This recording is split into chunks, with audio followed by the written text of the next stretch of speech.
Hello friends, मैं doctor Deepak Joshi, आपका host, आपका दोस्त, आज आपके साथ सामने लेके आया हूं 13 अप्रैल के सेकंड शिफ्ट का जेई मेंस के पेपर का सॉल्यूशन। हम इस सॉल्यूशन में ये देखेंगे कि किस तरह से क्वेश्चन आए थे और आपने उसको कैसे क्रैक किया है, किस तरह से आप उसमें सफल हुए हैं, ये यहां पे देखते हैं। चलिए देखते हैं।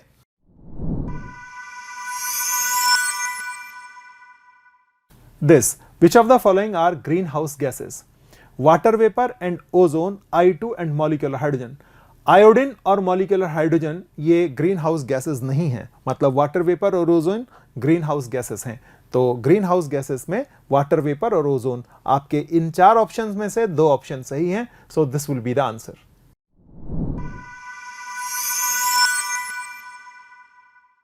तो क्वेश्चन देखते हैं। क्वेश्चन में क्या दे रखा है? क्वेश्चन में हमारे पास में एक ऑर्गेनिक मॉलिक्यूल दे रखा है, साइनाइड दे रखा है। साइनाइड के अल्फा और बीटा पोजीशन में अनसैचुरेशन है, मतलब यहाँ पर अल्फा बीटा पे डबल बॉन्ड लगा हुआ है। इसकी रिएक्शन करा रहे हैं एक ऐसे ऑर्गेनिक मॉलिक्यूल के साथ में जिसके एक तरफ OH लगा हुआ और एक तरफ SH लगा हुआ है। अब यहाँ पर कुछ बातें ध्यान रखनी है। पहली बात जो ध्यान रखनी है, हम इस साइनाइड की स्ट्रक्चर ड्रॉ कर लेते हैं। C ट्रिपल बॉन्ड N, और जिसके साथ रिएक्शन करवानी है उसको यहाँ ड्रॉ कर लेते हैं SH। ऑक्सीजन और सल्फर, ऑक्सीजन और सल्फर में एक अच्छा न्यूक्लियोफाइल कौन सा होता है? तो सल्फर एक अच्छा न्यूक्लियोफाइल होता है, ये हमें पता होना चाहिए। पता है हमको सल्फर अटैक करने वाला है, सल्फर एक अच्छा न्यूक्लियोफाइल है। दूसरी तरफ जो साइनाइड दे रखा है उसमें हमारे पास में C ट्रिपल बॉन्ड N तो है ही। यहाँ पर हमें पहचानना है कि न्यूक्लियोफिलिक साइट इलेक्ट्रोफिलिक साइट कौन कौन सी है जहाँ पर ये सल्फर अटैक कर सकता है। पहली साइट है साइनाइड के कार्बन के साथ में, दूसरा है ये वाली साइट। तो ये 2 हमारे पास में साइट्स है जहाँ पर सल्फर अटैक कर सकता है। पता कैसे चलेगा सल्फर कहाँ अटैक करेगा? कार्बन जो होता है ये एक हार्ड न्यूक्लियोफिलिक साइट है, और कार्बोनिल जो पास में कार्बोनिल नहीं, पास में जो अनसैचुरेशन हो रखा है, अल्फा बीटा अनसैचुरेशन हो रखा है, ये होती है सॉफ्ट साइट। और हमें पता है कि जो सल्फर होता है वो क्या होता है? सॉफ्ट न्यूक्लियोफाइल होता है। तो सल्फर होगा वो इस डबल बॉन्ड पे अटैक करेगा, ये बॉन्ड इस तरफ ब्रेक हो जाएगा और नाइट्रोजन पे फिर नेगेटिव चार्ज आ जाएगा। देखते हैं रिएक्शन में आगे क्या हो रहा है। नाइट्रोजन पे नेगेटिव आया, नाइट्रोजन का नेगेटिव फिर इधर ट्रांसफ़र होगा, और इस बॉन्ड को हम यहाँ ब्रेक करके यहाँ पर नेगेटिव लगा देंगे, और नेगेटिव क्या करेगा? सल्फर के साथ में जो हाइड्रोजन था उस पर अटैक कर देगा। तो ये हमारे पास में फाइनल रिजल्ट आ जाएगा। तो कौन सा ऑप्शन करेक्ट हो जाएगा देखते हैं। तो हमारे पास में जो करेक्ट ऑप्शन हो गया वो ऑप्शन सेकंड करेक्ट आंसर हो गया।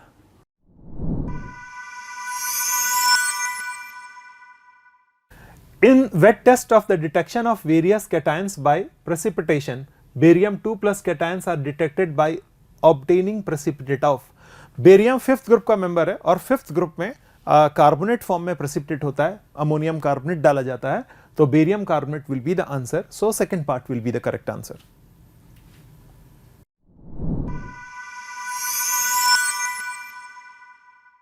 अगले क्वेश्चन को देखते हैं। तो अगले क्वेश्चन में एक कंपाउंड A दे रखा है। ये कंपाउंड A Br2 के साथ रिएक्शन करके B बना रहा है, B NaNH2 HCl के साथ C बना रहा है, और C H3PO2 के साथ रिएक्शन करके एक कंपाउंड हमें दे रखा है, मॉलिक्यूल, ऑर्गेनिक मॉलिक्यूल ये बना रहा है। सिंपल क्वेश्चन, NCERT से आया हुआ क्वेश्चन है, बहुत ज़्यादा नॉलेज नहीं चाहिए सॉल्व करने के लिए। NCERT अगर आपको आती है तो आपको तुरंत समझ में आ जाएगा। हम इस रिएक्शन को स्टार्ट करते हैं एनिलीन से। एनिलीन होता है बेंजीन पे NH2,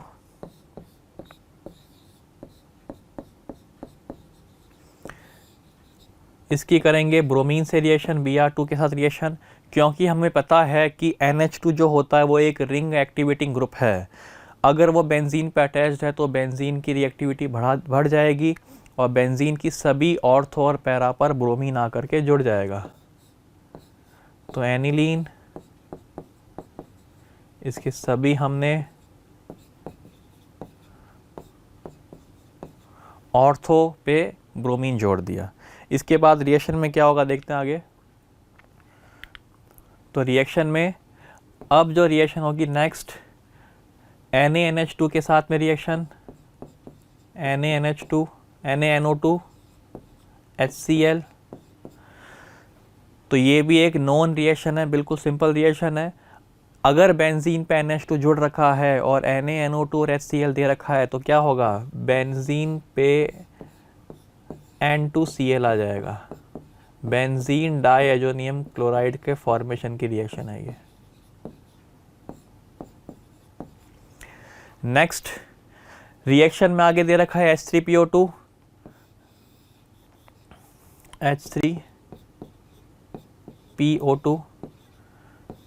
क्या करता है ये भी NCERT में रिएक्शन दे रखी है। N2Cl हट जाएगा और N2Cl की जगह हाइड्रोजन आ जाएगा। तो ये N2Cl हटा देंगे, यहाँ पर हाइड्रोजन जोड़ देंगे। तो जैसे ही हमने हाइड्रोजन जोड़ा यहाँ पर, क्वेश्चन में जो प्रोडक्ट दे रखा था वो हमें दिखाई दे जाएगा। जैसे ही वहाँ पर हमने हाइड्रोजन जोड़ा, क्वेश्चन में जो दे रखा था वही हमारा आंसर आ गया। तो इस हिसाब से जो करेक्ट आंसर होगा वो ऑप्शन 3 करेक्ट हो जाएगा।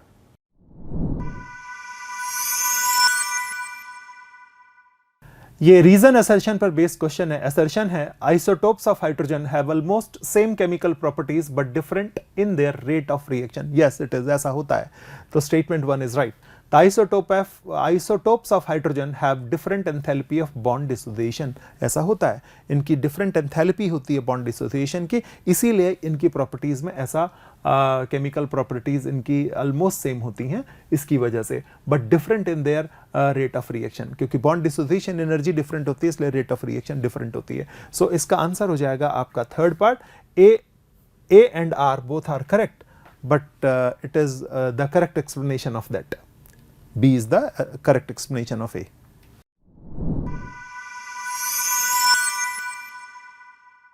Given below are statement related to Ellingham diagram. Ellingham diagram can be constructed for oxide, sulfide and halides of metal. Yes, it is right. The statement 1 is right. It consists of plots of delta F H naught versus the formation of oxide of elements, Cl elements. This statement is wrong. It is a plotted, the Ellingham diagram is a plot between delta G and T. So statement second will be the wrong and first is the correct. So this will be the answer.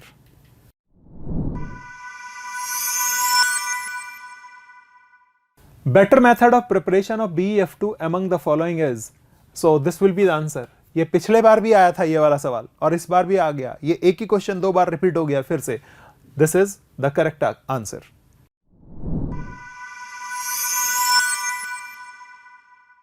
Identify the correct order of standard enthalpy of formation of sodium halides. जितना negative ion का size बड़ा होगा उतना enthalpy of formation of halides उतना ही कम होगा। So NaF is greater than NaCl, which is greater than NaBr, which is greater than NaF. The fourth part will be the answer.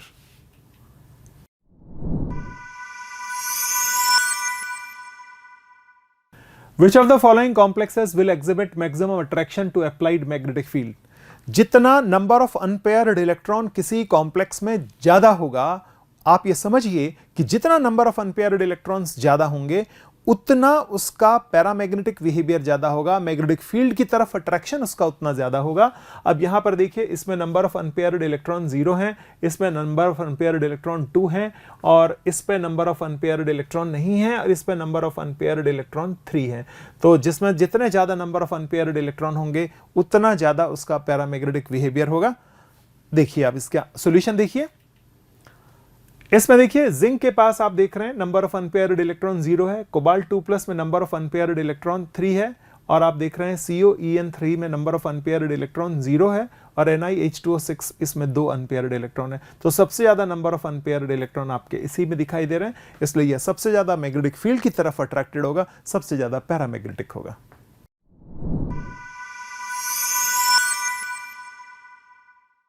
The correct group of halide ions which can be oxidized by oxygen in acidic medium. Only iodide ion is there which is oxidized iodide to iodine in acidic medium. So this will be the answer. So fourth part will be the answer.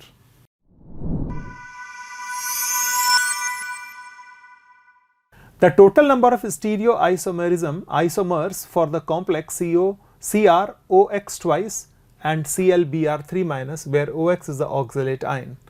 तो आप ऐसा समझिए कि अगर हमने इस complex की बात की, ये बाइडेंटेड लिगेंड है, ये दोनों मोनोडेंटेड लिगेंड है, इसके दो फॉर्म तो जियोमेट्रिकल बनेंगे, एक सिस फॉर्म, एक ट्रांसफॉर्म। ट्रांसफॉर्म जिसमें प्लेन ऑफ सिमेट्री होती है, इसलिए उसमें ऑप्टिकल आइसोमेरिज्म नहीं होगा, लेकिन सिस फॉर्म में प्लेन ऑफ सिमेट्री नहीं है तो वो ऑप्टिकल आइसोमेरिज्म भी शो करेगा। यानी कुल मिला के इसके 3 आइसोमर्स मिलेंगे। स्टीरियो आइसोमर्स की संख्या यहां पर 3 हो जाएगी, जिसमें डी एंड एल फॉर्म एक हो जाएगा और एक आपका इसका ट्रांसफॉर्म आपको मिला ही है। सॉल्यूशन देख लीजिए, ये सॉल्यूशन रहा।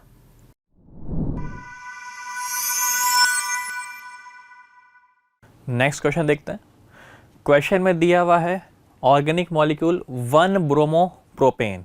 1 ब्रोमोप्रोपेन की इन रिएजेंट्स के साथ में रिएक्शन करवाएंगे और क्या प्रोडक्ट बनेगा वो हम देखते हैं। 1 ब्रोमोप्रोपेन दे रखा है हमको, इसकी कराई हमने KOH एल्कोहलिक KOH के साथ रिएक्शन। एल्कोहलिक KOH के साथ रिएक्शन करेंगे तो यहाँ पर होगी E2 elimination reaction. E2 elimination में क्या बनेगा? E2 एलिमिनेशन में हमारे पास में हेलो एल्केन से एल्कीन बनता है, तो एल्कोहलिक KOH की प्रेजेंस में एल्कीन बन जाएगा। सेकंड, अगर 1 ब्रोमोप्रोपीन की KCN से रिएक्शन करेंगे तो CN माइनस यहाँ पर न्यूक्लियोफाइल की तरह काम करेगा, CN माइनस कार्बन पर अटैक करेगा, ब्रोमीन अलग हो जाएगा, तो कार्बन पर CN जुड़ जाएगा, मतलब साइनाइड या फिर बोल सकते हैं नाइट्राइल का फॉर्मेशन हो जाएगा। तो सेकंड में नाइट्राइल बनेगा। AgNO2 के साथ रिएक्शन कराएंगे तो AgNO2 में फिर से नाइट्रोजन होगा, वो न्यूक्लियोफाइल की तरह काम करेगा और यहाँ से ब्रोमीन अलग हो जाएगा और कार्बन पे NO2 आकर के जुड़ जाएगा। ठीक है। नेक्स्ट ब्रोमीन है हमारे पास में 1 ब्रोमोप्रोपेन दे रखा है, इसकी करा रहे हैं CH3CO Ag के साथ में रिएक्शन। तो वही यहाँ से हम Ag अलग करेंगे, इधर से Br अलग करेंगे। AgBr जैसे हमें पता है कि जब भी ऑर्गेनिक केमिस्ट्री में Ag और Br अगर दिख गए तो वो तुरंत साथ में जुड़ करके प्रेसिपिटेट बना लेते हैं। तो AgBr अलग हो गया, ऑक्सीजन जो होगा वो न्यूक्लियोफाइल की तरह बिहेव करेगा, कार्बन पे अटैक करेगा, ब्रोमीन अलग हो गया। तो ये हमारे पास में क्या बन गया? फाइनल बन गया हमारे पास में एस्टर। तो इस हिसाब से जो करेक्ट ऑप्शन बन रहा है वो करेक्ट ऑप्शन हो जाएगा। यहाँ पे मैचअप्स करेंगे तो करेक्ट ऑप्शन हमारा 4th करेक्ट आंसर हो जाएगा।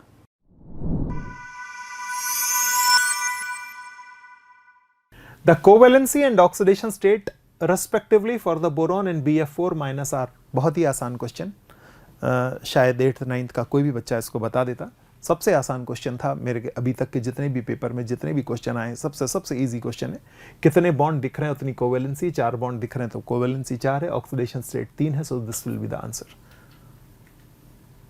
ये सॉल्यूशन रहा इसका।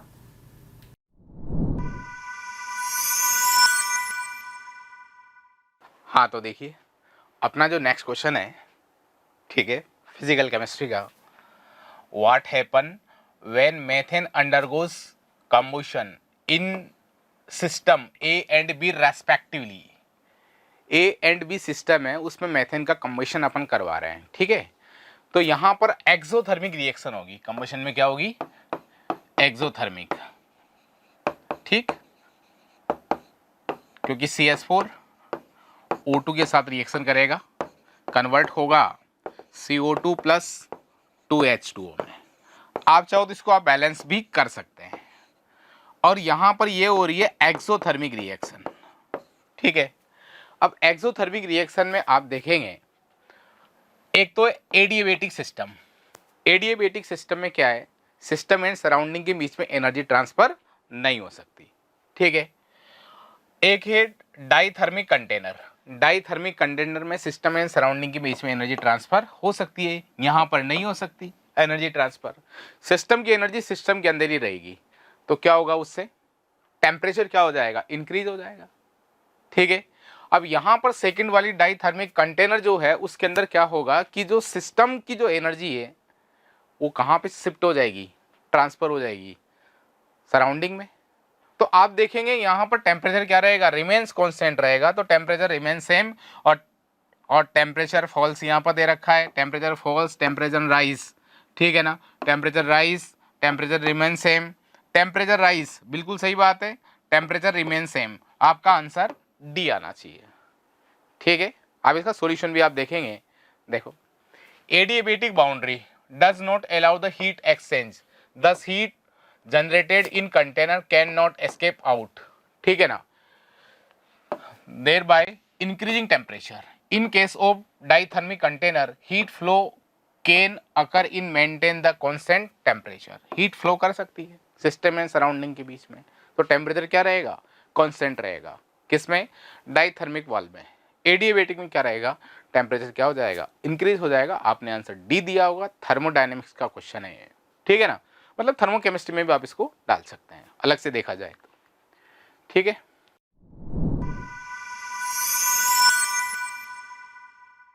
नेक्स्ट क्वेश्चन देखते हैं।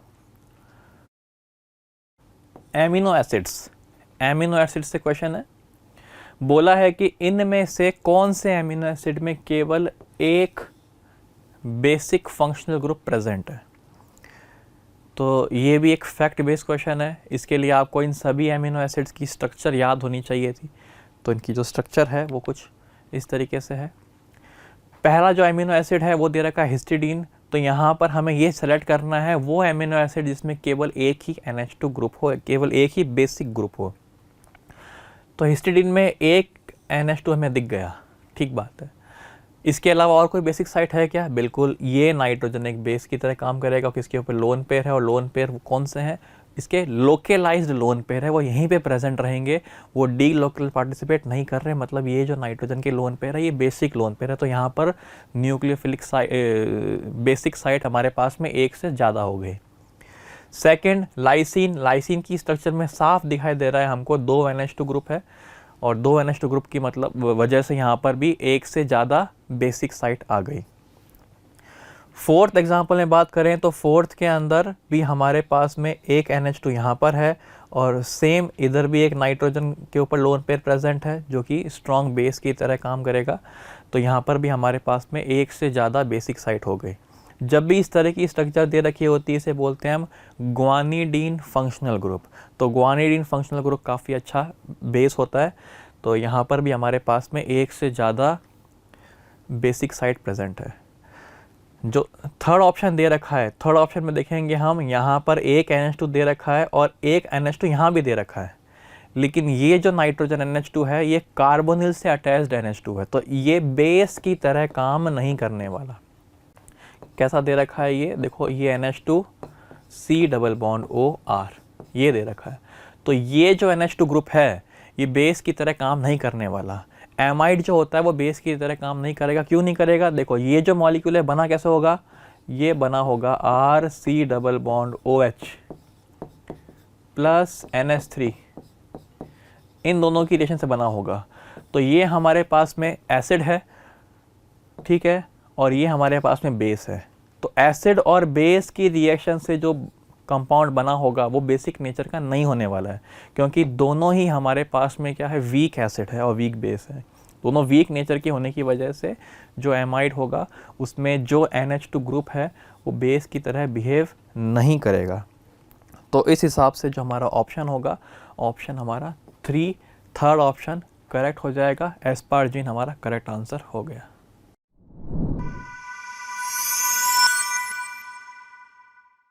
Given below are the two statements. SO2 and H2O both possesses V-shaped structure. Yes, it is true. Both SO2 and H2O both are a V-shaped structure. The bond angle of SO2 is less than that of H2O. ये गलत हो गया। SO2 में एक lone pair electron है, H2O में 2 lone pair electron है। जाहिर सी बात है कि बॉन्ड एंगल की अगर हम बात करते हैं तो SO2 का बॉन्ड एंगल ज़्यादा होता है, क्योंकि उसमें हाइब्रिडाइजेशन जो है वो sp2 टाइप का होगा, जबकि H2O में sp3 टाइप का हाइब्रिडाइजेशन होगा। तो H2O का एंगल कम होगा, SO2 का एंगल कंपैरेटिवली ज़्यादा होगा। तो पहला स्टेटमेंट तो सही है, दूसरा स्टेटमेंट गलत है। आइए इसका सॉल्यूशन देखते हैं। ये रहा सॉल्यूशन।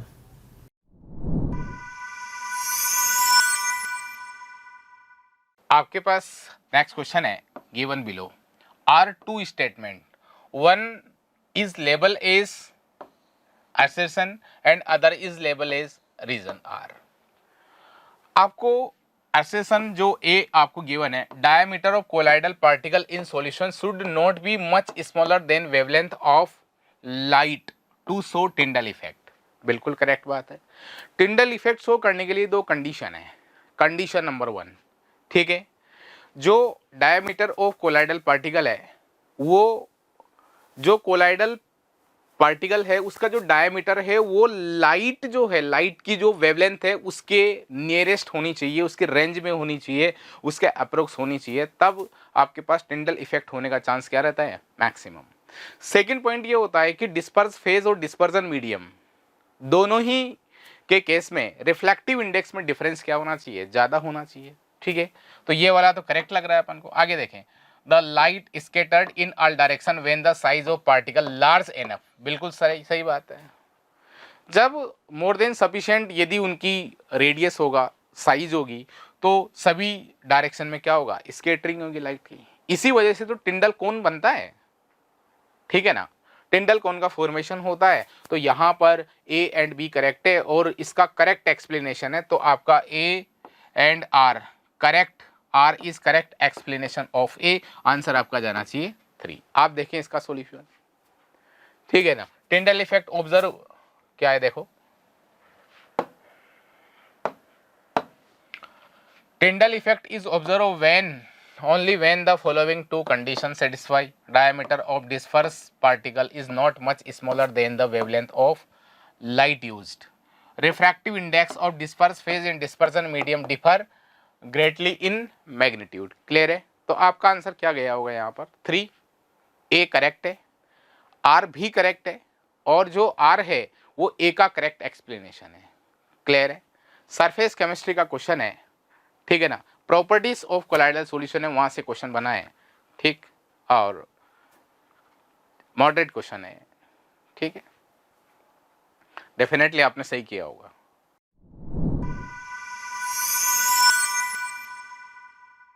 अगले क्वेश्चन में मैचअप्स है, पॉलीमर से पूछा गया क्वेश्चन है, ये पूरा फैक्ट बेस्ड क्वेश्चन है। यहाँ पे आपको लिस्ट ए और 1 और 2 दे रखी है, यहाँ पे आपको मैच करना है। कुछ कंपाउंड दे रखे हैं, उनका क्या यूज़ है, उनकी स्ट्रक्चर में किस तरह का बॉन्डिंग होती है नहीं होती है, वो सब पूछा गया है। पहला जो कंपाउंड दे रखा है वो है हेक्सामिथाइलिन डाइअमाइन।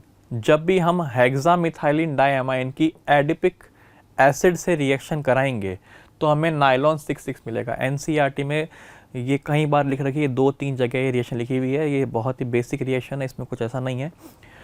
अब नायलॉन 66 बन गया। नायलॉन 66 की स्ट्रक्चर होता है, नायलॉन 66 में एमाइड ग्रुप प्रेजेंट होता है।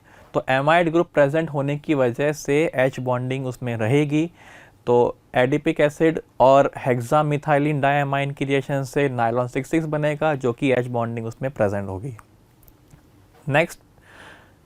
नेक्स्ट दे रखा है हमारे पास में एक मिक्सचर दे रखा है, एल्यूमिनियम के साथ में 3 इथाइल ग्रुप लगे हुए हैं प्लस TiCl4। इस मिक्सचर को बोलते हैं हम जिगलर नाटा कैटलिस्ट। और हमें पता है कि जो जिगलर नाटा कैटलिस्ट होता है वो हाई डेंसिटी पॉलीएथीन के प्रिपरेशन में काम आता है। इसके बाद में आगे दे रखा है 2-chloro-1,3-ब्यूटाडाइन, इसको हम बोलते हैं क्लोरोप्रीन। तो क्लोरोप्रीन क्या है, क्लोरोप्रीन रबर के फॉर्मेशन में काम आता है। तो ये क्या है, एक रबर है, इसको हम इलास्टोमर बोलते हैं, ठीक बात है।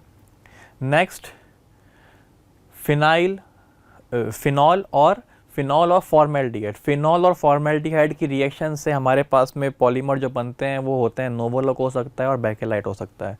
नोवोलक और बेकेलाइट दोनों के दोनों बड़े मॉलिक्यूल होंगे, दोनों में बहुत सारे क्रॉस लिंक्ड पॉलीमर होंगे। तो इसमें क्या होता है, हैवी ब्रांचिंग होती है बेकेलाइट में और नोवोलक के अंदर। तो इस हिसाब से हमारा जो करेक्ट मैच होगा वो करेक्ट मैच हमारे पास में 2nd करेक्ट आंसर हो जाएगा।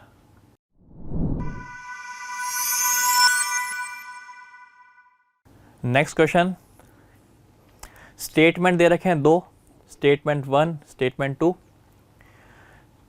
एरोमेटिक कंपाउंड, जीओसी का क्वेश्चन है, एरोमेटिक कंपाउंड के ऊपर पूछा गया क्वेश्चन है। ट्रोपोलॉन कंपाउंड दे रखा है, बोला गया है कि ये कंपाउंड एरोमेटिक कैरेक्टर का होता है और इस कंपाउंड में 8 पाई इलेक्ट्रॉन होते हैं। तो उसकी स्ट्रक्चर हमें पता होनी चाहिए, स्ट्रक्चर पता होगा तो ये पहला स्टेटमेंट हम देख पाएंगे। सेकंड स्टेटमेंट दे रखा है कि ट्रोपोलॉन के अंदर जो C double bond O group है वो एरोमेटिसिटी के अंदर इन्वॉल्व होता है। तो इसकी स्ट्रक्चर देखते हैं। ये स्ट्रक्चर है ट्रोपोलॉन की। तो इसमें अगर हम पाई काउंट करें तो 2 इधर, 2 इधर, 2 इधर और 2 इधर, तो हमारे पास में टोटल कितने हो गए? टोटल हमारे पास में 8 पाई हो गए। ठीक बात है। तो 8 हमारे पास में पाई हो गए। अब चेक करते हैं क्या ये मॉलिक्यूल एरोमेटिक है। तो एरोमेटिसिटी चेक करने के लिए हमको रिंग के बाहर के जो पाई ऑर्बिटल्स हैं उनको हमको ब्रेक करना पड़ेगा। तो हमको ब्रेक करके इसको इस तरफ ब्रेक करके O पे ब्रेक करके कार्बन पर प्लस O पर माइनस करके अब इसकी चेक करेंगे एरोमेटिक कैरेक्टर। तो हमें मिल रहा है यहाँ पर 2 इधर, 2 इधर, 2 इधर, 6 पाई इलेक्ट्रॉन मिल रहे हैं इनर रिंग के अंदर। रिंग के अंदर इसका मतलब ये मॉलिक्यूल क्या होगा? एरोमेटिक कैरेक्टर का होगा। तो इस मॉलिक्यूल में 8 पाई इलेक्ट्रॉन है, ये बात ठीक है, और ये मॉलिक्यूल एरोमेटिक है, ये बात भी ठीक है। तो इस हिसाब से देखा जाए तो जो ऑप्शन पहला स्टेटमेंट दे रखा है वो एकदम करेक्ट ऑप्शन है, इसमें कोई दिक्कत वाली बात नहीं है। सेकंड जो स्टेटमेंट दे रखा है उसमें लिखा हुआ है कि जो पाई इलेक्ट्रॉन है CO वाले वो ट्रोपोलॉन के एरोमेटिसिटी में इन्वॉल्व होते हैं। तो नहीं, वो इन्वॉल्व नहीं होते क्योंकि वो रिंग के बाहर की तरफ है। रिंग के बाहर होने की वजह से हमको क्या करना है? हमको साइक्लिक कॉन्जुगेशन में पार्टिसिपेट करवाने के लिए इस बॉन्ड को ब्रेक करना पड़ेगा, जिससे इधर प्लस और माइनस आएगा। प्लस और माइनस आने की वजह से तब इसमें कॉन्जुगेशन हुआ। इसका मतलब इसके एरोमेटिसिटी के पीछे CO ग्रुप रिस्पॉन्सिबल नहीं है। तो करेक्ट ऑप्शन हमारा कौन सा हो जाता है देख लेते हैं। स्टेटमेंट 1 करेक्ट है, लेकिन स्टेटमेंट सेकंड जो है वो गलत है। तो हमारा जो सेकंड ऑप्शन होगा वो करेक्ट ऑप्शन हो जाएगा।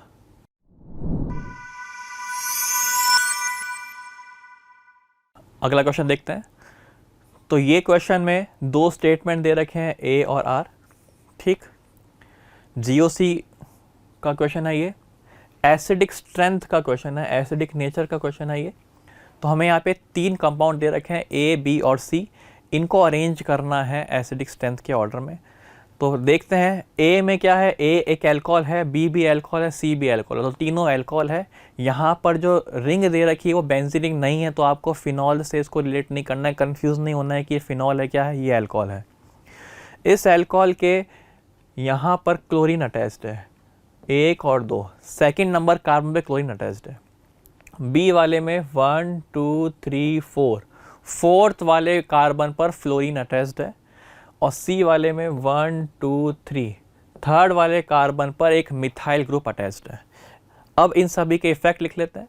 क्लोरीन का होता है -I, क्योंकि ये एक एरोमेटिक रिंग नहीं है, बेंजीन रिंग नहीं है, इसलिए हम यहाँ पर M या फिर कुछ और नहीं ऐड करने वाले, केवल इंडक्टिव इफेक्ट लिखेंगे यहाँ पर। तो क्लोरीन का होता है -I, फ्लोरीन का भी होता है -I, मिथाइल का होता है +I। तो ये बात तो ठीक है। अब पहले और दूसरे में दोनों में क्या है? -I इफेक्ट काम कर रहा है, और तीसरे में काम कर रहा है +I। +I इफेक्ट जो होता है वो एसिडिक स्ट्रेंथ को कम करता है, और -I इफेक्ट जो होता है वो एसिडिक स्ट्रेंथ को बढ़ाता है। इसका मतलब ये बात तय हो गई कि A और B जो होंगे वो ज़्यादा एसिडिक होंगे C से। ठीक बात है। तो C इन्होंने कम कर रखा है, ये तो ठीक बात है। A और B की बात करते हैं। हमें पता है कि जो फ्लोरीन होता है उसका -I ज़्यादा होता है क्लोरीन से, ये बात भी करेक्ट है।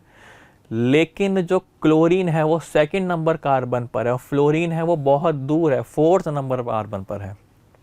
और हमें पता है कि तीसरे चौथे नंबर पर जाते जाते इंडक्टिव इफेक्ट का जो इफेक्ट होता है वो बेहद कम हो जाता है।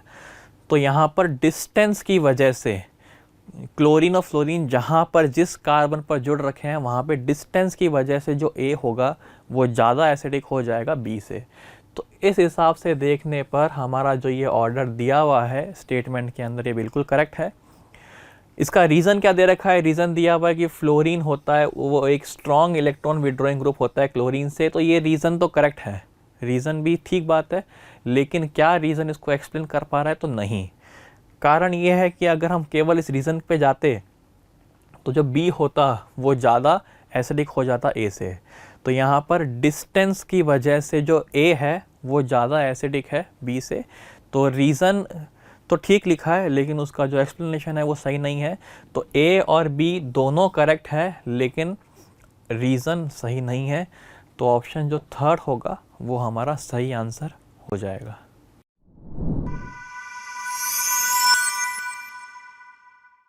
द फॉर्मूला ऑफ बोरेक्स, आपको पता है Na2B4O7.10H2O को बोरेक्स कहा जाता है, जिसको लिखा ऐसे जाता है Na2B4O5 OH4 एंड 8H2O।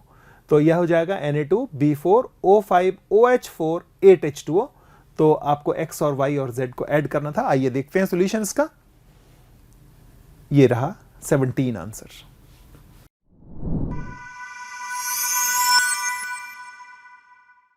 आपके पास नेक्स्ट क्वेश्चन है, सी वाटर कंटेन्स 29.25% NaCl, ठीक है, सॉल्यूट, एंड 19% MgCl2 सॉल्यूट।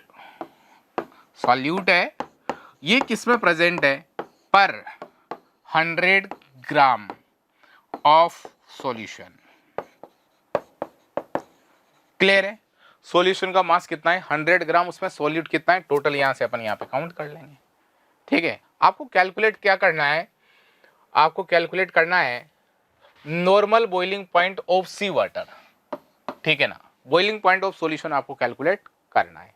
क्या करेंगे आप, यहां पर delta TB is equal to KB into molality apply करेंगे। मोलेलिटी कौन सी वाली, इफेक्टिव मोलेलिटी, ठीक है ना, मतलब यहां पर आपको वन टॉप फैक्टर भी काउंट करना है।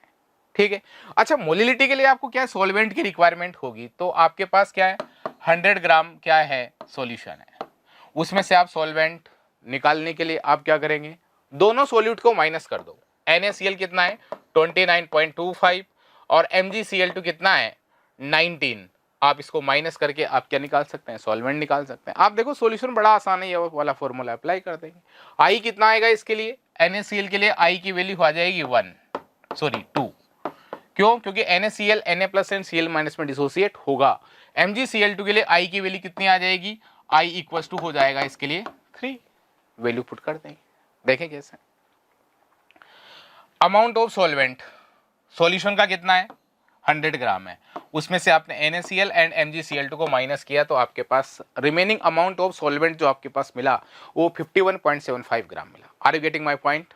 ठीक है, डेल्टा टीबी इक्वल्स टू, यहां पर ये I है, किसका I है NaCl का, I इक्वल्स टू 2 आएगा, क्योंकि NaCl कंप्लीटली डिसोसिएट हो रहा है तो I की वैल्यू कितनी हो जाएगी, Na plus and Cl minus में डिसोसिएट होने की वजह से 2 हो जाएगी।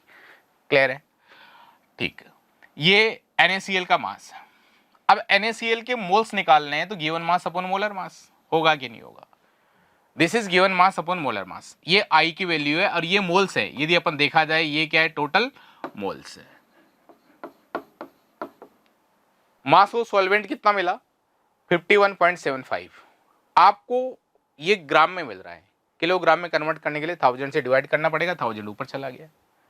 ये काम किया आपने NaCl के लिए, यही काम आप करेंगे किसके लिए, जो दूसरा आपके पास सोल्यूट है, ठीक है ना। सेकेंड वाला सोल्यूट कौन सा है आपके पास, MgCl2। तो जो MgCl2 है उसके लिए I की वैल्यू आपके पास I इक्वल्स टू आ जाएगा वो 3 आ जाएगा, और इसका जो नंबर ऑफ मोल्स कैलकुलेट करना है तो given mass upon molar mass, given mass ये मोल्स आ गया, मोल्स ऑफ MgCl2। फिर क्या करेंगे, mass of solvent in kg, तो सॉल्वेंट का जो मास है आप देखेंगे यहाँ पर जो है 51.75 डिवाइडेड बाई 1000 करेंगे तो 1000 ऊपर चला जाएगा, और kb की वैल्यू आपको पता ही है, मतलब ये आपके पास टोटल मिला के देखा जाए ये वाली वैल्यू जो है वो क्या है m, मतलब मोलेलिटी। कौन सी वाली मोलेलिटी, इफेक्टिव, जिसमें आपने I को काउंट कर लिया, kb से मल्टीप्लाई कर देंगे, सोल्व कर देंगे, आंसर आ जाएगा। डेल्टा टीबी आपको मिल गया इतना, अब क्या निकालना है आपको, डेल्टा टीबी मिल गया तो टीबी ऑफ सॉल्यूशन क्या हो जाएगा, T not be, it means boiling point of solvent plus delta TB, तो ये 100 हो जाएगा, और ये आपके पास डेल्टा टीबी सोल्व किया तो आपके पास नेरेट इंटीजर में जो आंसर गया कितना गया 116। ठीक है, ये है आपके पास डाइल्यूट सॉल्यूशन का क्वेश्चन है, जिसको आप लिक्विड सॉल्यूशन भी बोलते हैं, कोलिगेटिव प्रॉपर्टीज भी आप इसको बोलते हैं, उसका क्वेश्चन है, उसके अंदर से एलिवेशन इन बॉइलिंग पॉइंट का क्वेश्चन है। ठीक है ना, इस क्वेश्चन को आप मॉडरेट क्वेश्चन आप बोल सकते हैं। ठीक है ना। क्यों? क्योंकि यहाँ पर आई का कंसेप्ट भी है और सारी चीज़ है, तो आप इसको मॉडरेट के अंदर डाल सकते हैं। टफ भी आप इसको बोल सकते हैं यदि आप सोचते हो तो, बट क्वेश्चन ठीक था और इसका आंसर क्या गया अपना 116।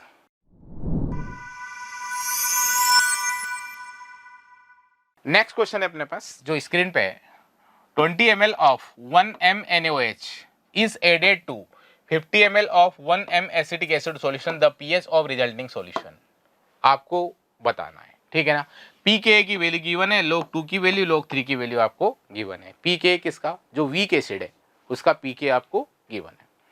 अब आपको क्या करेंगे, पहले तो आप देखेंगे क्या ये बफर बनेगा, क्या ये सोल्ट बनेगा। जब कंप्लीट रिएक्शन हो जाती है तो सोल्ट बनता है। यदि वीक रिमेनिंग रहता है, वीक बच जाता है ना, तो उस केस में क्या बनता है? बफर बनता है। देखते हैं कैसे। यहाँ पर आपके पास CH3COOH है, NaOH है, रिएक्शन होगी, सोडियम एसिटेट बनेगा प्लस H2O बनेगा। आप मिलीमोल निकाल सकते हैं मल्टीप्लाई करके। कैसे? मोलरिटी इंटू वॉल्यूम इन ml से मल्टीप्लाई करके आप देखेंगे तो एसिटिक एसिड के जो आपको मिलीमोल्स मिले वो 5 मिलीमोल्स मिले, NaOH के 2 मिलीमोल्स मिले। क्लियर है? यहाँ पर 0 है, यहाँ पर 0 है। जब कंप्लीटली रिएक्शन होगी तो 5 में से यहाँ पर क्या होगा? 2 मोल रिएक्शन कर जाएंगे तो 3 मोल्स रिमेनिंग रहेंगे। किसके? वीक एसिड रिमेनिंग है। जब वीक एसिड बचा हुआ है तो यहाँ पर क्या बनेगा? बफर बनेगा, क्योंकि weak acid and salt of weak acid strong base हो गए। ठीक है, सॉल्ट ऑफ ये वाला जो सॉल्ट है ये है weak acid and strong base का सॉल्ट है। ठीक है, अब ये है आपके पास प्लस वीक एसिड, तो आप इसको क्या बोलेंगे? ये हो गया एसिडिक बफर सॉल्यूशन। और एसिडिक बफर सॉल्यूशन की पीएच कैलकुलेट करने का जो अपने पास फॉर्मूला है वो आपको पता होगा, pH equal to pK plus log salt upon acid की कंसंट्रेशन। ये वाला अप्लाई कर देंगे। पीके की वैल्यू आपको गिवन है, सॉल्ट की कंसंट्रेशन कितनी आएगी? 2 आएगी, एसिड की कंसंट्रेशन कितनी है? 3 है, 2/3 सोल्व कर देंगे, आंसर आ जाएगा। ठीक है ना। तो पीएच इक्वल टू आपके पास आ गया 4.58। क्लियर है? अब आपको क्या है, 10 की पावर -2 की फॉर्म में आंसर देना था, तो यहाँ पर 458 आपका आंसर जाना चाहिए। आयनिक इक्विलिब्रियम का क्वेश्चन है, बफर सॉल्यूशन का क्वेश्चन है, और ये क्वेश्चन इजी क्वेश्चन है एक तरीके से। ठीक है, और आंसर कितना गया? 458 नियरेस्ट इंटीजर में। ठीक है, आपका क्लियर? मुझे जहां तक लगता है ये क्वेश्चन इजी क्वेश्चन है और आपने डेफिनेटली ये सही किया होगा।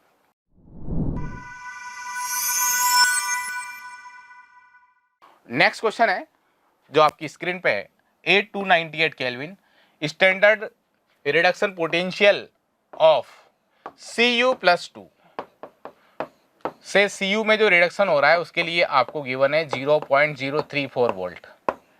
क्लियर है? KSP भी आपको गिवन है। KSP क्या है?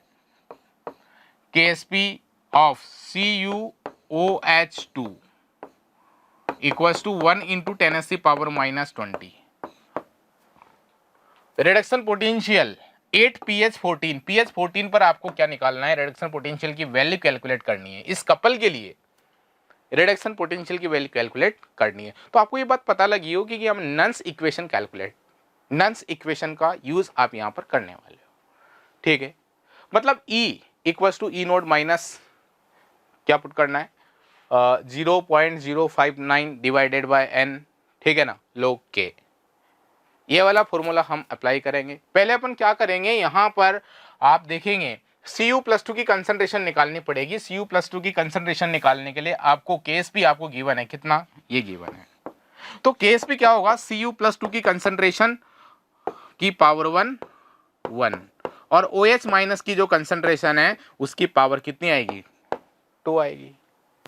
तो अब ये बात क्लियर है क्या कि यहां पर OH माइनस की जो पावर आएगी pH इक्वल्स टू 14 है, तो POH इक्वल्स टू कितना आ जाएगा? 0 आ जाएगा, क्योंकि pH plus POH equals to कितना हो जाएगा? 14। दोनों का सम 14 के बराबर होता है। pH किसके बराबर हो गया? 14, तो POH कितना आ जाएगा? ये आ जाएगा। OH माइनस N की कंसंट्रेशन कितनी आएगी? ये 1 हो जाएगी, 1m। ये वाली वैल्यू पुट कर दो, वहां पर सोल्व कर दो, आंसर आ जाएगा। देखते हैं कैसे। देखो, ये है आपके पास CuOH2 सॉलिड है, ये यहां पर रिवर्सिबल रिएक्शन है। ठीक है, तो KSP आपके पास ये आ गया, pH 14 है, POH 0 1 m आ गया। Cu+2 की कंसंट्रेशन आप यहाँ से कैलकुलेट कर सकते हैं। फिर आपको किसके लिए कैलकुलेट करना है कि Cu+2 को Cu के अंदर कन्वर्ट करना है, मतलब यहाँ पे रिडक्शन पोटेंशियल कैलकुलेट करना है गिवन कंडीशन पर, गिवन कंसंट्रेशन पर। किसका? कॉपर का। तो यहाँ पर नन्स इक्वेशन आप अप्लाई कर देंगे, E = E0 minus 0.059 divided number of transfer electron कितने आ रहे हैं? 2 आ रहे हैं। कहाँ से पता चली? यहाँ से log 1/, इसको सोल्व कर दो आप। Cu+2 की कंसंट्रेशन 10⁻⁻20 लिख करके आप इसको सोल्व करेंगे तो आपका आंसर जो मिलेगा वो -0.25 मिलेगा, जिसको आप 10⁻⁻2 की फॉर्म में -25, और आपका जो फाइनल आंसर जो आना चाहिए वो 25 आना चाहिए। ठीक है ना? तो ये क्वेश्चन है, इस क्वेश्चन को आप मॉडरेट मान सकते हैं। ठीक है, और ये क्वेश्चन अपने पास इलेक्ट्रोकेमिस्ट्री का क्वेश्चन है, इसमें थोड़ा आयनिक इक्विलिब्रियम का कंसेप्ट भी लग रहा है। तो आपका आंसर यहाँ पे 25 गया होगा फाइनली। ठीक है,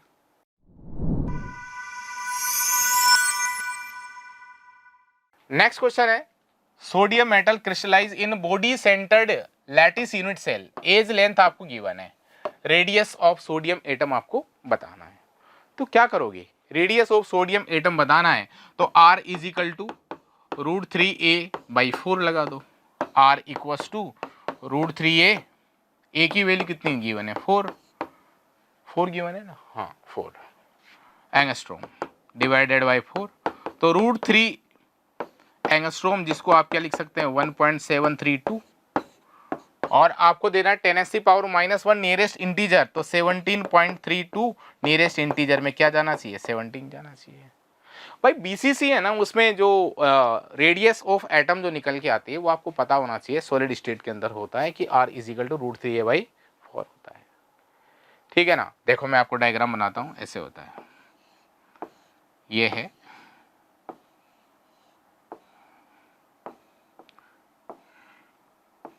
ये। अब यहां पर क्या है कि आपके पास एटम प्रेजेंट है, ये वाला एक एटम यहां पे प्रेजेंट है, एक सेंटर पे प्रेजेंट है। ठीक है ना? तो इधर पीछे वाला जो कॉर्नर है और आगे वाले कॉर्नर के बीच की जो डिस्टेंस है, इसको आप बोलेंगे बॉडी डायगोनल, और ये हो जाएगा √3a के बराबर। और यहां से आएगा आपके पास R, इस वाले एटम का R आ जाएगा, स्मॉल r मान लीजिए, और इसका टोटल मिलाकर के 2R हो जाएगा डायमीटर, और इसका भी हो जाएगा R = 4R। R की वैल्यू निकाल लेंगे, R = कितना आ जाएगा? √3a/4 आ जाएगा, जो कि आपके सामने। ठीक है ना? देखो आप इसका सॉल्यूशन, ये है √3a/4 सोल्व किया और आपका आंसर ये आ गया। सॉलिड स्टेट का क्वेश्चन है। ठीक है ना? यूनिट सेल, वो भी किसके अंदर? BCC। इजी क्वेश्चन है, बहुत इजी क्वेश्चन है। मुझे लगता है आपने डेफिनेटली ये क्वेश्चन तो जरूर कर दिया होगा, आप सभी का सही गया होगा। ठीक है,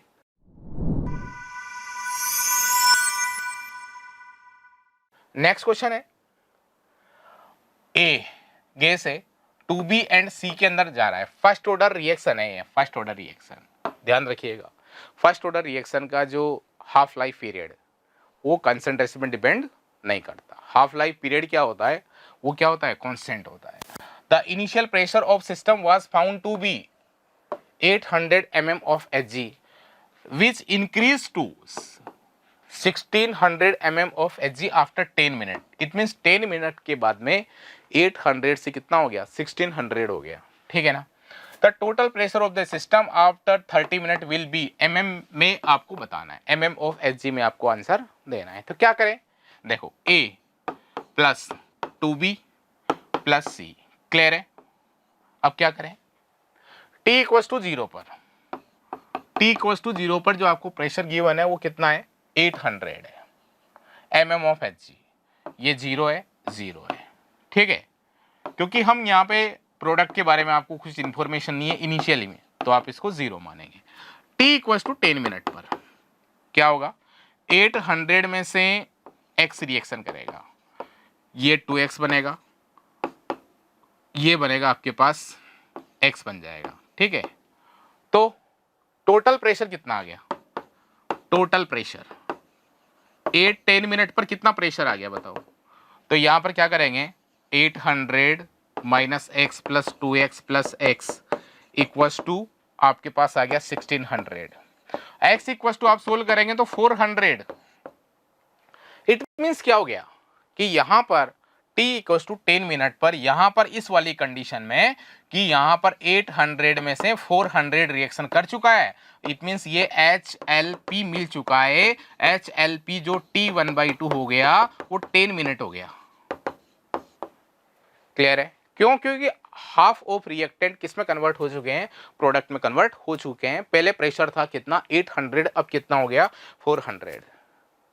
ठीक है, तो अब देखो ना, टोटल आप देखेंगे कि यहां पर आप देखेंगे कि टोटल जो है आपके पास, ठीक है ना, कहां पर है? ये वाली condition t equal to 10 minute पे है। t इक्वल टू 30 मिनट पे देख लीजिए ना, हाफ लाइफ पीरियड जो है वो कंसंट्रेशन में डिपेंड करता ही नहीं है फर्स्ट ऑर्डर रिएक्शन के लिए। तो यहां पर अपन क्या करेंगे, नंबर ऑफ HLP कितना आएगा बताओ? क्लियर है? नंबर ऑफ HLP जो आपके पास आएगा given time 30 minute upon t half 10, तीन हाफ लाइफ पीरियड आएंगे। मतलब 3 बार आधे का आधा, आधे का आधा, आधे का आधा करना है। तो क्या होगा बताओ? यहां पर 800 का कितना आ जाएगा? 400 का हाफ कितना हो जाएगा? 200, इसका भी हाफ कितना हो जाएगा? 100। इट मीन्स 100 बचेगा, ये 100 रिमेनिंग रहेगा। ठीक है ना, तो 100 तो ये बचेगा। और कितना डिसोसिएट हो चुका है? ये कितना रिमेनिंग है? 100। कितना डिसोसिएट हो चुका है? ये हो चुका है आपके पास, कितना डिसोसिएट हो चुका है? 700 प्रेशर डिसोसिएट हो चुका है। तो यहां पर 7, ये 1400 आ जाएगा। ठीक है ना, और ये भी आ जाएगा आपके पास कितना? 700। तो 700 प्लस 100, 800, 800 और 1400, 2200 आंसर आ गया। देखो इसका आंसर, देखो मतलब फाइनल प्रेशर पूछा है ना, उसके अंदर रिएक्टेंट भी होंगे, प्रोडक्ट भी होंगे। रिएक्टेंट कितना बचा है? प्रेशर जो आपके पास रिएक्टेंट ए का, उसका प्रेशर कितना बचेगा? 3 HLP के बाद कितना होगा? आप देखें 100 रहेगा mm ऑफ Hg। 700 डिसोसिएट हो चुका है, उसका डबल बनेगा तो 1400 भी बनेगा और 700 C बनेगा। टोटल ये कर लो, देखो आप इसका सॉल्यूशन ऐसा ही है सेम। आपने टी हाफ निकाल लिया, 3 मिनट में आ गया। प्रेशर जो है आपके पास ये इस तरीके से निकाल लेंगे। 30 मिनट पर रिमेनिंग जो है ना, रिमेनिंग वो है आपके पास 100 mm ऑफ Hg।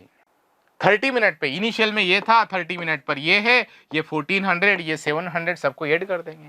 प्रेशर तो सभी का इंडिविजुअल होगा ना, ए का भी, बी का एंड सी का पार्शियल प्रेशर को क्या कर देंगे? सम कर देंगे। टोटल प्रेशर आ जाएगा जो कितना आया? 2200 mm of Hg। Chemical kinetics का क्वेश्चन है फर्स्ट ऑर्डर का। ठीक है ना, मॉडरेट क्वेश्चन आप इसको बोल सकते हैं। ठीक है, तो थोड़ा कंसेप्ट था और आपने डेफिनेटली ये सही किया होगा। देखो बड़ा आसान है, अप्लाई तो तुम्हें रिएक्शन में आना चाहिए, कैसे अपन को डिग्री ऑफ डिसोसिएशन होता है, इतना सा यदि नॉलेज होगा तो आपने डेफिनेटली ये क्वेश्चन सही किया होगा, जिसका आंसर क्या है? 2200।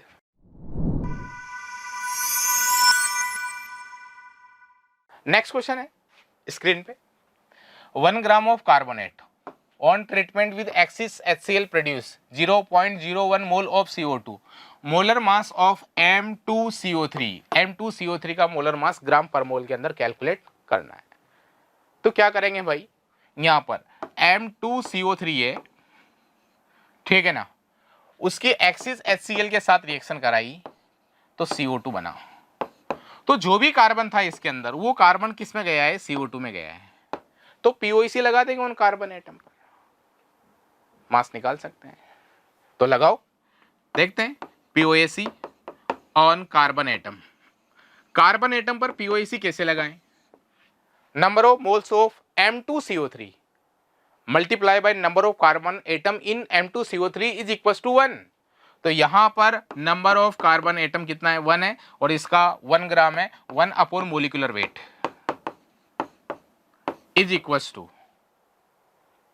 Number of carbon atom in CO2 कितना है? 1 है, इंटू मोल्स ऑफ CO2 कितना है? 0.01 है। सोल्व कर लो, मोलिकुलर वेट यहां से निकाल लो। मोलिकुलर वेट आपके पास कितना मिला? 100 ग्राम मिल जाएगा यहां से। POC ऑफ कार्बन एटम पे लगाना है। ठीक है ना, क्लियर है? ये तो एक्सिस में है ही ना, तो इससे तो कोई फर्क पड़ने वाला ही नहीं है HCl से।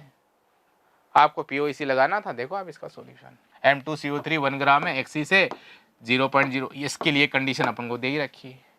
For principle of atomic conservation of carbon atom, moles of M2CO3 into 1, क्यों? क्योंकि यहाँ पर 1 कार्बन एटम है। मोल्स ऑफ CO2 इंटू 1, क्यों? क्योंकि यहाँ पर 1 कार्बन एटम है। सोल्व कर दिया आंसर। इतना आसान क्वेश्चन है ये आपके पास, आपने देखा होगा, मोल कॉन्सेप्ट का क्वेश्चन है, पीओएसी पे रिलेटेड है, बहुत आसान क्वेश्चन है, इजी क्वेश्चन है, ठीक है ना। आपने सही किया होगा, थोड़ा भी पढ़ा होगा तो पीओएसी के बारे में थोड़ी भी नॉलेज आपको होगी, और जनरली सभी को होती है। इसका आंसर कितना आया? 100।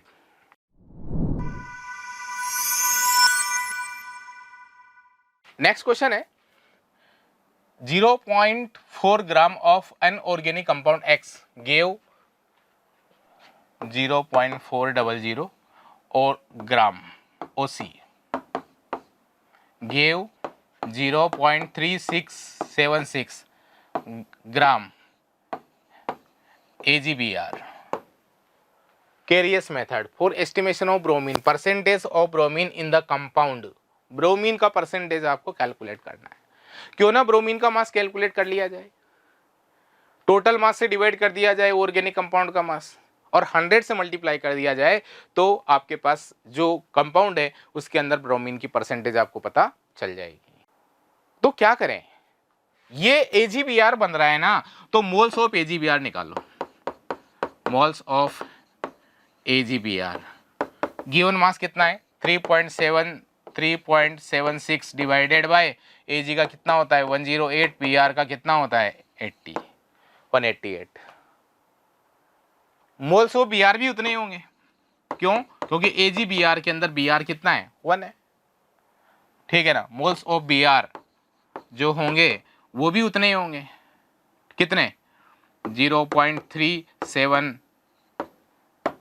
मतलब आपके पास कितना है? 0.376 डिवाइडेड बाय 188। मोल्स तो उतने ही होंगे ना, होंगे या नहीं होंगे? अब क्या करें, मास निकाल लो। मास निकालने के लिए क्या करें? 80 से मल्टीप्लाई कर दो।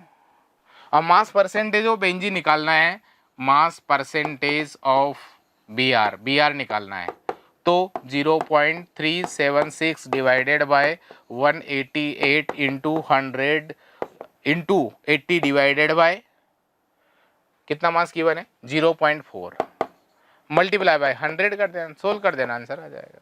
देखो आप सॉल्यूशन देखो, मोल्स ऑफ AgBr ये आ जाएगा। मोल्स ऑफ Br और AgBr के मोल्स क्या होंगे? बराबर होंगे।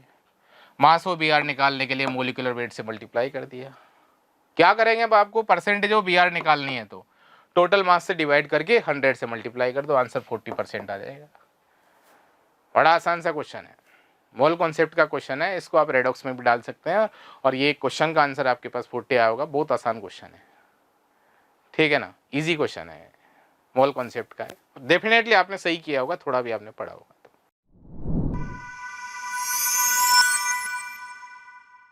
नेक्स्ट क्वेश्चन है the orbital angular momentum of an electron 3s orbital.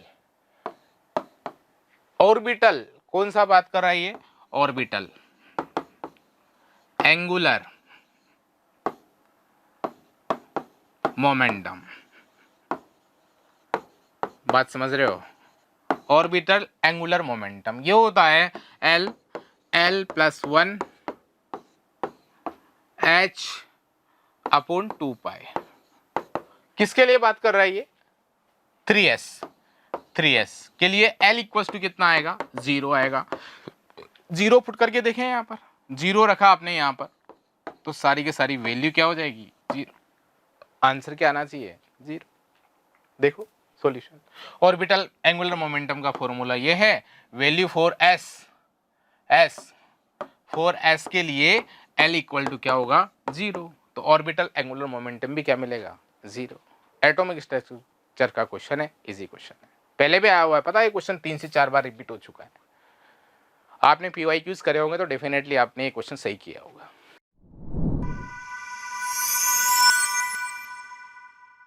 Next question है, देखें आप, see the following chemical reaction. ये केमिकल रिएक्शन आपको गिवन है, ठीक है। तो यहां पर आपको क्या गिवन है? Cr2O7 - 2 + plus Fe plus 2 plus equals to Cr+3 plus Fe+3 plus H2O। इस रिएक्शन को आपको बैलेंस करना है। बैलेंस करो भाई, कैसे करेंगे? सबसे पहले तो आप Cr का ऑक्सीडेशन नंबर निकालें। तो कैसे निकालेंगे? 2x माइनस 14 इक्वल्स टू -2, ये -2 है। x इक्वल्स टू प्लस का 6 आ रहा है कि नहीं आ रहा? तो ये प्लस का 6 है, यहाँ पर प्लस के 6 से किस में जा रहा है? प्लस के 3 में जा रहा है। तो एक क्रोमियम के लिए कितने का डिफरेंस आ रहा है? 1 का डिफरेंस आ रहा है। आप रिएक्टेंट साइड पे देखो, आप इसमें कितने क्रोमियम है? क्रोमेट आयन के अंदर, डाइक्रोमेट आयन के अंदर 2 है, तो यहाँ पर 2 × 3 इक्वल्स टू 6 का डिफरेंस आएगा। जो पहले वाले के अंदर +6 से +3 में जा रहा है, तो इसका क्या हो रहा है? रिडक्शन। तो ये होगा ऑक्सीडेंट। ऑक्सीडेंट में जो ऑक्सीडेशन नंबर में चेंज आता है उसको आप मल्टीप्लाई करेंगे रिडक्टेंट से। 6 से कर दिया। +2 से किस में जा रहा है? +3 में जा रहा है। आप देखें यहाँ पर +2 से किस में जा रहा है? +3 में जा रहा है। क्लियर है या नहीं? जब ये +2 से +3 में जाएगा तो यहाँ पर 1 का चेंज आएगा। 1 से मल्टीप्लाई इसको कर देंगे। क्लियर है? ये क्यों कर रहे हैं? Number of losing electron by the reductant is always equal to number of gaining electron by the oxidant. 6 Fe+2 मिला करके कितने इलेक्ट्रॉन लूज करेंगे? 6 इलेक्ट्रॉन, क्योंकि एक Fe+2 +3 में जा रहा है तो एक इलेक्ट्रॉन लूज करेगा। उन सभी इलेक्ट्रॉन को कौन? डाइक्रोमेट आयंस का एक आयंस गेन करेगा। तो यहां पर 1 लगाएंगे, यहां 6 लगाएंगे। अब क्या करें? क्रोमियम को बैलेंस कर दो, 2 लगा दिया। ऑक्सीजन बैलेंस करो, 7 लगा दिया by adding H2O। H+ balance करो, कैसे? हाइड्रोजन बैलेंस करेंगे बाय H+, तो 14H+ हो जाएगा यहाँ पर। ठीक है, और साथ में यहाँ पर Fe को भी बैलेंस करना पड़ेगा पहले, 6 यहाँ पर हो जाएगा। ठीक है, तो आप देखेंगे यहाँ पर आपको किसकी वैल्यू बतानी थी? x इक्वल्स टू आ गया 14, y इक्वल्स टू आ गया 2 और z इक्वल्स टू आ गया 7। तो टोटल ऐड करके बताओ कितना आ रहा है? 23 आंसर आ रहा होगा। देखो आप इसका आंसर 23। आप इसको बैलेंस करके भी देख सकते हैं। x + y + z equals to 23। Redox का क्वेश्चन है, इजी क्वेश्चन है। पहले सबसे पहले जब भी बैलेंसिंग बताई जाती है तो ये रिएक्शन जरूर बताई जाती है। आपने डेफिनेटली रेडॉक्स पढ़ा होगा, उस दौरान आपने ये क्वेश्चन जरूर किया होगा। ठीक है, तो ये क्वेश्चन भी इजी क्वेश्चन है। मतलब ओवरऑल देखा जाए तो फिजिकल केमिस्ट्री के अंदर अपन बात करें तो फिजिकल केमिस्ट्री के अंदर टोटल 11 क्वेश्चन है। 11 क्वेश्चन में से एक क्वेश्चन टफ है, ठीक है ना, और 3 क्वेश्चन मॉडरेट है, बाकी इजी क्वेश्चन है। ठीक है, तो आपका पेपर डेफिनेटली सही किया होगा और थैंक यू। आशा करता हूं हमारे टॉप एजुकेटर का यह लेक्चर आपको पसंद आया होगा। अगर पसंद आया है तो वीडियो को लाइक करिए, चैनल को सब्सक्राइब करिए और शेयर भी करिए, क्योंकि ज्ञान बांटने से बढ़ता है और सही बताऊं तो पुण्य भी मिलता है। मुझे सुनने के लिए बहुत बहुत धन्यवाद। Thank you.